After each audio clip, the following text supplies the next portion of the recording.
Sud Radio Berkov dans tous ses états.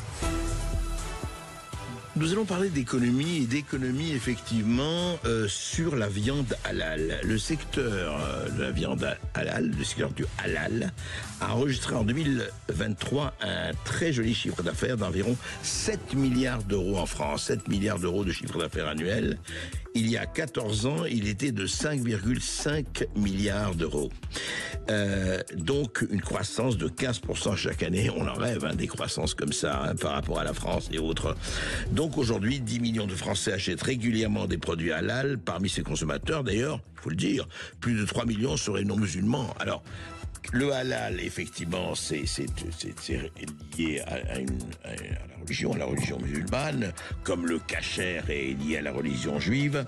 Alors, est-ce que c'est une question uniquement commerciale? Qu'est-ce que c'est que le marché halal? On en parle avec Alain de Peretti, qui est président de l'association Vigilant Halal. Bonjour Alain de Peretti.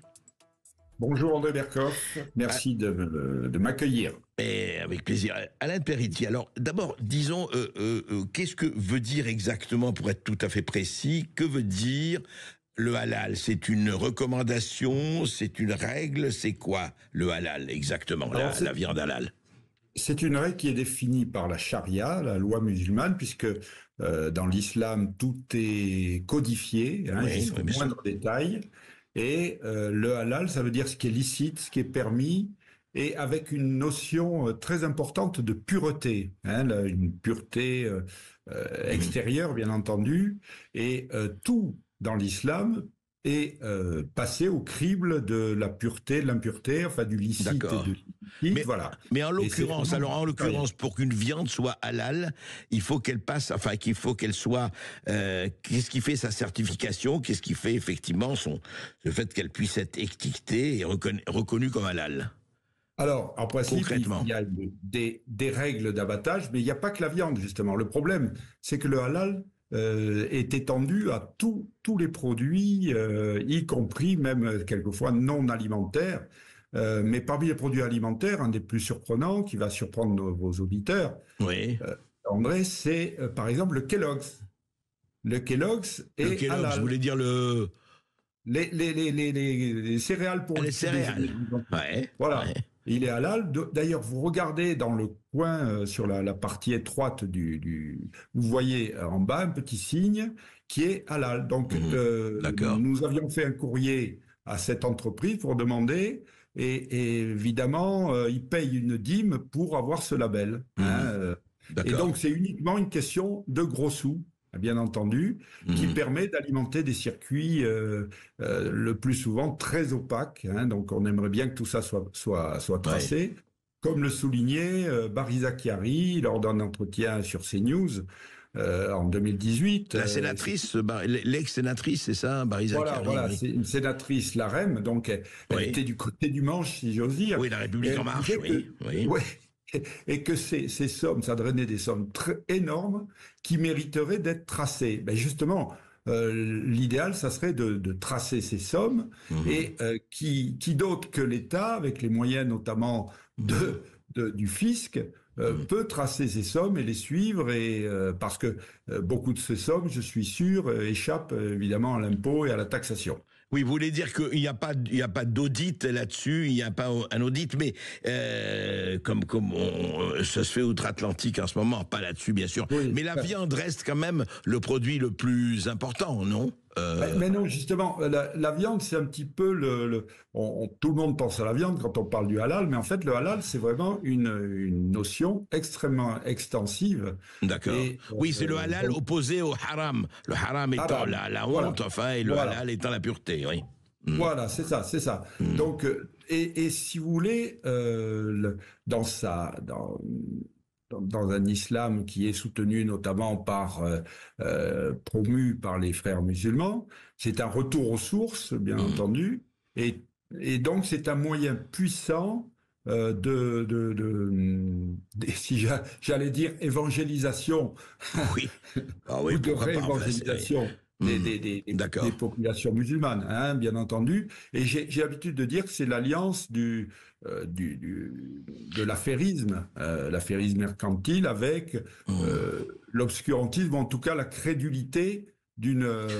c'est avec la religion, disons. Après, on croit ou on ne croit pas. Ça, c'est à chacun son affaire d'être croyant ou pas. Hein. Mais justement, Alain Peretti, comment ça fonctionne? C'est-à-dire, parce que c'est intéressant, vous avez suivi ça depuis des années. Je rappelle que vous êtes vétérinaire vous-même, hein, il faut le dire. Et qu'est-ce qui donne le label halal? Qu'est-ce qui fait que, par exemple, dans des boucheries ou dans des épiceries, on a ça partout, effectivement, en France et ailleurs, épicerie halal, qui donne le label, qui a le droit de donner ce label? Alors, en principe, dans les principes, parce que c'est très flou, dans le principe, vous avez 3 mosquées certificatrices qui sont Évry, Paris et Lyon, qui donnent donc à ceux qui officient d'abattoir, aux seigneurs, hein, comme on dit, SAI. Oui, SAI, j'ai une S, oui, bien sûr. Aux seigneurs, donc le label qui après appose le tampon. Mais pour vous dire que c'est vraiment extrêmement flou et l'objet de beaucoup d'interprétation. Je connais un abattoir qui n'abat pas halal, je ne le citerai pas, mais vous avez un imam qui va tamponner de manière à pouvoir vendre aux populations musulmanes du secteur de la viande qui est halal. De même que, par exemple, la Nouvelle-Zélande, qui est spécialisée, tout le monde le sait, dans l'élevage ovin, qui en inonde donc le monde entier, depuis 6 ou 7 ans, a interdit l'abattage rituel, hein, qu'il soit kasher ou halal. D'accord. Et il continue à vendre sa viande de mouton, y compris dans les pays les plus rigoristes sur le plan de l'islam. Alors qu'on sait qu'ils ont interdit l'abattage rituel. Et ils mettent quand même l'étiquette halal, c'est ça. Hein. Voilà, c'est pour dire que c'est un vaste enfumage et on profite de la crédulité, si vous voulez, de certaines populations qui veulent être vraiment dans la pureté,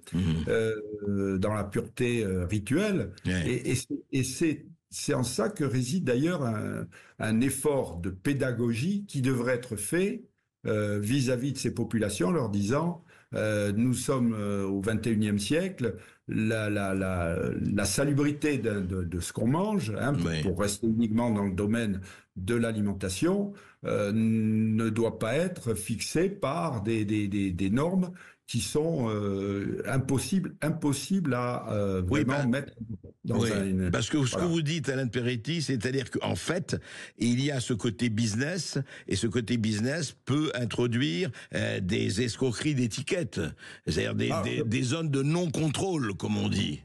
Bien sûr. Il y a une absence de contrôle et de toute façon, rien n'est possible. Je peux témoigner, j'ai participé à des travaux préparatoires de l'AFNOR, l'Agence française de normalisation, où on voulait introduire des règles certaines, factuelles, logiques, rationnelles pour le halal, et ça a été impossible. Ça a été impossible. Bon, ça a été un échec total parce que, encore une fois, c'est extrêmement flou et c'est un moyen de maintenir, alors ça rentre dans la stratégie des frères musulmans que décrit Florence Bergeau-Blaclair, hein, très bien, elle a fait, mais ils utilisent simplement ce principe pour arriver à faire le maximum d'argent, de business. Je comprends. Donc voilà, et donc le dernier événement qui a fait quand même bruisser les gazettes, c'est la mosquée de Paris qui a le monopole de l'exportation des produits alimentaires avec label halal vers l'Algérie. Hein. Ah, c'est la mosquée de Paris qui a l'exclusivité de l'étiquette halal pour tout ce qui est exporté en Algérie, c'est ça? Tout, et de tous les produits européens. D'ailleurs, ça mériterait peut-être une mise au point de la Commission européenne, puisque là, il n'y a plus aucune concurrence. Hein, c'est un monopole total. Hein. Alors justement, de ce point de vue-là, on dit que justement ce système monopolistique de certification halal, une taxe obligatoire appliquée à l'ensemble des produits de l'Union européenne exportés vers l'Algérie, et ça a rapporté plusieurs millions d'euros en 2024. Effectivement, il y a effectivement c'est une non-concurrence, comme on dit, et ça fait quand même problème, quoi. Et ce n'est pas du tout contrôlé, tout cela, il n'y a pas de... Et c'est basé sur des critères qui sont extrêmement flous et approximatifs. Hein. C'est simplement le bon vouloir d'un certificateur qui va prendre sa dîme au passage. Vous voyez, c'est ça qu'il faut quand même que les gens comprennent, que le halal, c'est comme je le disais en introduction, c'est l'association du mercantilisme et de la crédulité, des populations pour les maintenir dans des règles qui sont, à mon avis, hein, donc c'est un avis personnel, qui sont totalement dépassées, puisque maintenant on fait plus attention à la qualité sanitaire, aux résidus de pesticides, etc., donc dans notre société, que au fait que ce soit halal ou pas. Hein, d'ailleurs. Voilà. Et ce qui est intéressant, c'est-à-dire que malheureusement, et vous savez, toutes les religions, et ça n'excuse ni quoi que ce soit, mais ont pratiqué effectivement le business associé à la crédulité. Malheureusement, c'est une histoire qui date de vieille très comme longtemps. Le monde. Hein, vieille comme le monde. Voilà, et avant telle ou telle religion monothéiste et autres.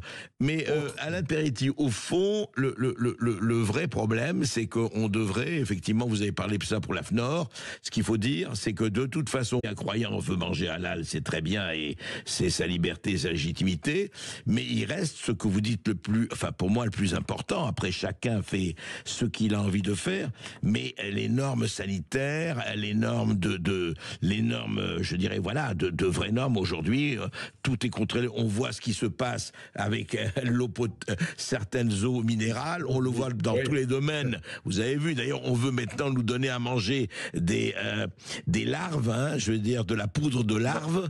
C'est-à-dire, en fait, ce que vous dites, c'est il faut contrôler quand même. C'est ça. Il faut contrôler. Moi, je pense qu'il faudrait surtout mettre en lumière l'inanité, me semble-t-il, de cette labellisation, de cette appellation qui finalement recouvre toutes les... et donc, moi, je dis à mes amis musulmans, je leur dis, les gars, il faudrait passer quand même, il faudrait faire un aggiornamento, et mettre un petit peu au parfum de la modernité. De ce qui se passe. En tout cas, à suivre.